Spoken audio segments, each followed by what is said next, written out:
अस्सलाम वालेकुम, मैं इमदाद सुमरो। क्या आम इंतखाबात कबल अज़ वक्त होने जा रहे हैं? बिलावल भुट्टो ज़रदारी ने इंतखाबात की तैयारियाँ शुरू कर दी हैं। वज़ीर आज़म इमरान खान ने भी इंतखाबात की तैयारियाँ शुरू कर दी हैं, मगर वज़ीर आज़म इमरान खान के पंजाब में सबसे बड़े इत्तेहादी चौधरी परवेज़ इलाही ने उनसे दूरी अख्तियार कर ली है, दूरियाँ अख्तियार करना शुरू कर दी हैं। और उधर मुस्लिम लीग नून ने एतराफ़ कर लिया है कि बयानिए पर अभाम है। बयानिए का बहरान जो मैं मुसलसल कहता आ रहा हूँ, ये कहाँ एतराफ़ हुआ है ये मैं आगे चलकर बताऊँगा। लेकिन पहले परवेज़ इलाही या पहले बिलावल भुट्टो ज़रदारी परवेज़ इलाही कैसे इमरान खान से दूर, वो जिस तरह कहते हैं ना कि इससे भागना, दूर परे हटो करना, इस तरह परे हटो करते हुए इमरान खान से डिस्टेंस कर रहे हैं ताकि आइंदा आम इंतखाबात में इस हुकूमत की नाकामियाँ अपने सर पर ना हों। और इमरान खान से दूरी और परवेज़ इलाही जहांगीर तरीन को जफ्फियाँ डाल रहे हैं, जहांगीर तरीन के करीब होते जा रहे हैं। इमरान खान के लिए ये सबसे बड़ा मसला है। इमरान खान आइंदा आम इंतखाबात की तैयारियों के लिए सिंध में पर तोल रहे और पंजाब में इधर इत्तेहादी और अपने उनसे रूठे जा रहे हैं। तो पहले बिलावल भुट्टो ज़रदारी ने आज कराची में पीपल्स पार्टी कराची डिवीज़न का इजलास था वज़ीर आला हाउस में, वहाँ उन्होंने खिताब किया है। और अब बिलावल भुट्टो ज़रदारी की तैयारी है कि कराची में आम इंतखाबात में ज़्यादा से ज़्यादा नशस्तें हासिल करें। कराची पीपल्स पार्टी का पुराना ख्वाब रहा है कि कराची में पीपल्स पार्टी मेजॉरिटी ले, कराची से पीपल्स पार्टी जीते, कराची में पीपल्स पार्टी की लोकल गवर्नमेंट हो। तो उसके लिए मुर्तज़ा वहाब को वहाँ पर दिन रात एक कर रहे हैं, कराची के मसाइल पर लगे हुए हैं, हल होते हैं नहीं होते, लेकिन बहरहाल वो सड़कें भी बना कर दिखा रहे होते हैं, पीपल्स स्क्वायर भी बना कर दिखा रहे होते हैं, और कभी कहीं खड़े होते, कभी कहीं खड़े होते, कभी नाले पर, कभी किसी पार्क में, और पार्क शार्क भी बना रहे हैं। तो वो सारी एफ़र्ट्स थी कि कराची में पीपल्स पार्टी किसी तरह अपने कदम जमाए। तो पीपल्स पार्टी के लिए उम्मीद पैदा हुई मलीर का इलेक्शन, और मलीर के बाद वो जो 249 वाला इलेक्शन जीतने के बाद अब पीपल्स पार्टी का जिगरा बढ़ गया है कराची के हवाले से।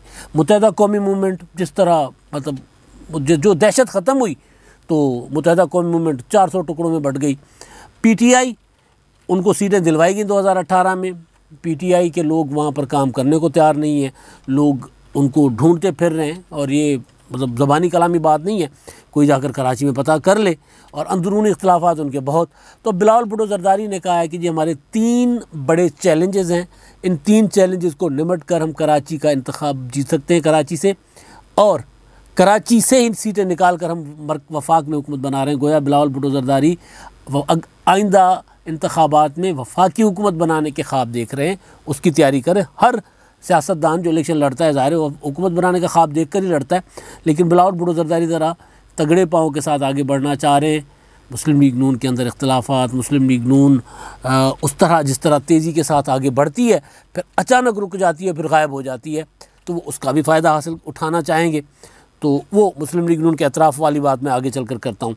तो ये है कि बिलावल भुट्टो ज़रदारी ने अब पर तोलना शुरू कर दिए हैं कराची में, कराची से ज़्यादा सीटें लेने की। जो मुत्तहिदा कौमी मूवमेंट की वजह से वैक्यूम हुआ, पीटीआई को दिया गया कि फिल कर लें, पीटीआई नहीं कर सकी, तो अब वहाँ पर पीपल्स पार्टी मुसलसल कोशिश कर रही है कि कराची में कोई बेहतर पोजीशन में आ जाए। और मुर्तज़ा वहाब को एडमिनिस्ट्रेटर लगाने की खबर जो आई थी वो भी इसी सिलसिले की कड़ी थी कि पीपल्स पार्टी कराची में कराची का कोई उर्दू स्पीकिंग चेहरा वो लाना चाहती है, ताकि वो पीपल्स पार्टी पर जो एक कहा जाता है कि जी पीपल्स पार्टी सिंधी जमात है, अगर सिंधी जमात होती तो आज़ाद कश्मीर से 11 सीटें ना लेती, सिंधी जमात होती तो यार पंजाब से पीपल्स पार्टी 7-8 कौमी असम्बली की 8 सीटें पहले तो ज़्यादा लेती थी।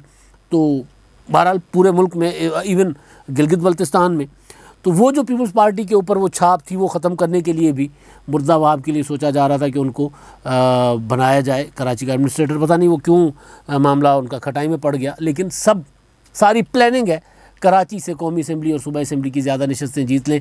अगर पीपल्स पार्टी कराची की जो कौमी असम्बली की सीटें उसमें से 8-10-12 सीटें ले ले, और फिर पंजाब में ज़रा कोई थोड़ा सा इनको मिल जाए कुछ कुशन, तो फिर पीपल्स पार्टी पोजीशन में हो सकती है कि इत्तेहादी हुकूमत बनाए वफाक में। तो ये है कोशिश बिलावल भुट्टो की।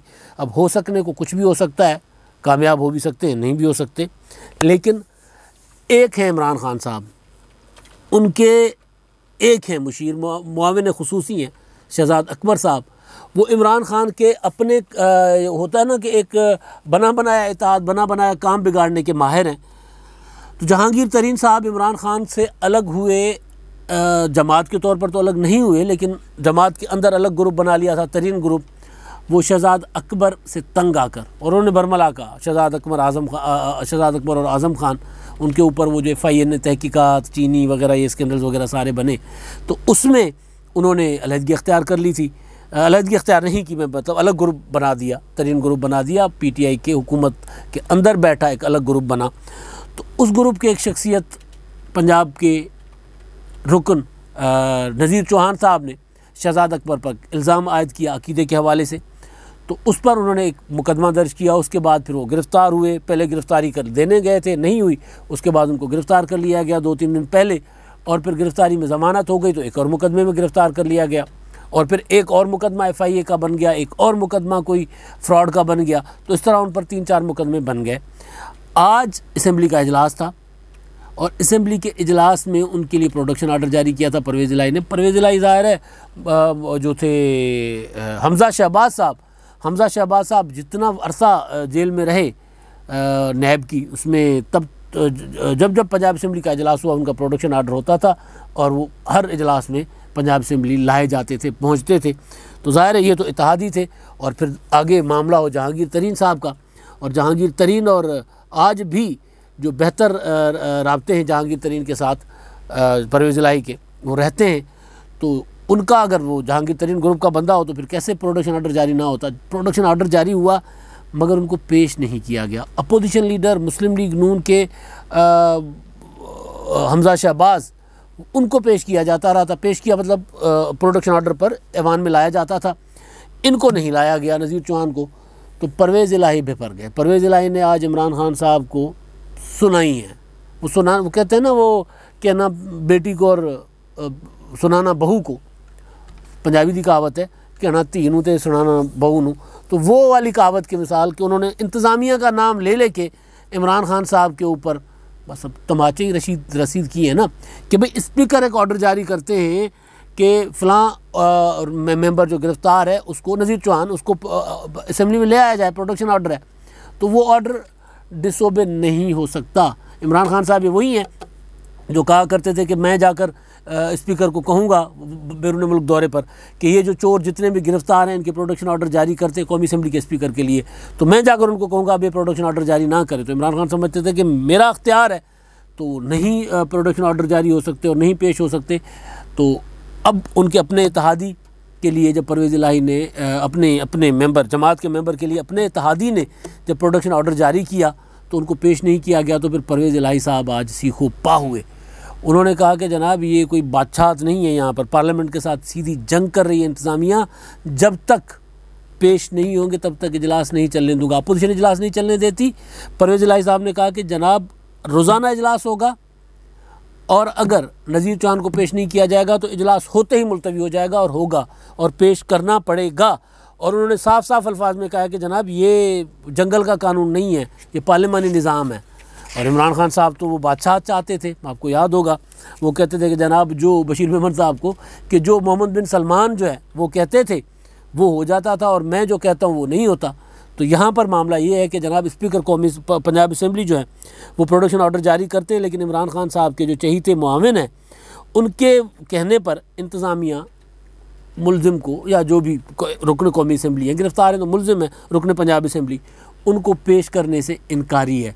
तो उस पर अब परवेज़ इलाही साहब ने इमरान खान साहब के साथ कर ली है दूरी, और अब ये ज़ाहिर है अगले इलेक्शन की तैयारियां भी हैं, अगला नई सफ़बंदी होनी है पंजाब में। इमरान खान को इत्तेहादी चाहिए पंजाब में भी, ज़ाहिर है पंजाब में उस तरह तो मुस्लिम लीग नून अगर बिल्कुल जिस तरह जा रही है, अगर इस तरह जाती है, वैसे यूँ जा रही थी लेकिन अब एक आधे दिन से उसकी फील ज़रा जैसे बुखार हो जाता है अचानक, तो बुखार में मुब्तला है मुस्लिम लीग नून, तो वो अगर बुखार से उठती है तो फिर तो ज़ाहिर है इमरान खान को पंजाब में तगड़े इत्तेहादी की ज़रूरत होगी। जिस तरह सिंध में पीपल्स पार्टी के मुकाबले के लिए उन्होंने अरबाब गुलाम रहीम को, वैसे मतलब समझ नहीं आ रही होती बाज़ औक़ात इमरान खान साहब क्या कर रहे होते। अरबाब गुलाम रहीम साहब क्या कर लेंगे सिंध में, अपनी सीट तो निकाल नहीं सके थे, तो वो सिंध में कितना एक अरबाब गुलाम रहीम साहब की वो है कि वो वहाँ पे उनको मुआविन खुसूसी बराए सिंध। अच्छा, ये पहली बार मैं सुन रहा हूँ, वैसे ये माजी में नवाज शरीफ साहब ने लियाकत जतोई की हुकूमत जब ख़त्म की थी, मुअत्तल की थी या बरतरफ की थी, तो उसके बाद उन्होंने गौस अली शाह साहब को वज़ीर आज़म के मुशीर बराए सिंध उन्होंने उमूर सिंध तैनात किया था। तब क्योंकि असेंबली ख़त्म कर दी थी तो एक वैक्यूम था, तो उन्होंने कहा गवर्नर राज भी नहीं लगा था, ज़रा ये कर लेता हूँ, तो तब बात समझ में आती थी। अब वहाँ पर हुकूमत भी है, सारा कुछ गवर्नर भी है, सारा कुछ बैठे हुए हैं, लेकिन इमरान खान साहब ने मुआवन खुसूसी बराए उमूर सिंध मुकर्रर किया है। पता नहीं, मुझे समझ नहीं आ रही कि ये क्या होता है, अरबाब गुलाम रहीम को आइंदा आम इंतखाबात के लिए। तो मैं गुजारिश कर रहा था कि जी वो इमरान खान साहब को जिस तरह सिंध में वो कोशिश कर रहे हैं कि अपनी पोजीशन बेहतर करें, इसी तरह पंजाब में वो अपनी पोजीशन बेहतर रखने के लिए उनको इत्तेहादी चाहिए होंगे। तो परवेज़ इलाही साहब तो पहले इत्तेहादी हैं उनके, लेकिन परवेज़ इलाही साहब को भी अभी उससे पुरानी तनख्वाह पे तो काम नहीं करेंगे ना। उनके साहबजादे को उन्होंने वफाकी वज़ीर तो बनाया, लेकिन उनकी मर्ज़ी की वजारत नहीं दी। तो एक वो वजह गुस्सा भी था जो परवेज़ इलाही साहब ने आज उनको मौका इमरान खान जब भी दिया है ना, इमरान खान साहब ने, परवेज़ इलाही साहब ने 1 मिनट से पहले वो हिसाब बराबर किया है, चाहे गंदम का मामला हो, चाहे इससे पहले आपको याद होगा कि दोस्त मोहम्मद मज़ारी जो डिप्टी स्पीकर है उनका पुलिस के साथ मसला बना था, तो वहाँ पर भी परवेज़ इलाही साहब हुकूमत के सामने खड़े हो गए थे। तो यहाँ पर भी खड़े हो गए हुकूमत के सामने, उन्होंने कहा कि जनाब इनको पेश करना होगा। अब ये सिग्नल है जहांगीर तरीन साहब की तरफ जाने का कि अगर हमें राज़ी रखोगे तो ठीक है, वरना हम उधर भी जा सकते हैं।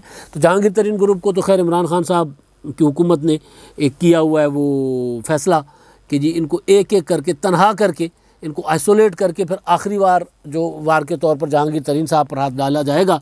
उसमें अगर इमरान खान साहब कामयाब होते हैं तो और बात, वरना अभी जो सूरत हाल पैदा हो गई है, जिस तरह परवेज़ इलाही साहब ने आज तड़ियाँ लगाई हैं, तो इमरान खान हुकूमत ज़ाहिर कुछ पीछे हटेगी और थोड़ी सी शहजाद अकबर साहब की अब सरजनिश होगी। लगता है कि खान साहब ज़रा उनको सुनाएंगे कि यार तुम काम ख़राब ही करते रहते हो हमेशा, ये क्या कर रहे हो तुम, वो जो इमरान खान साहब का अंदाज़ है।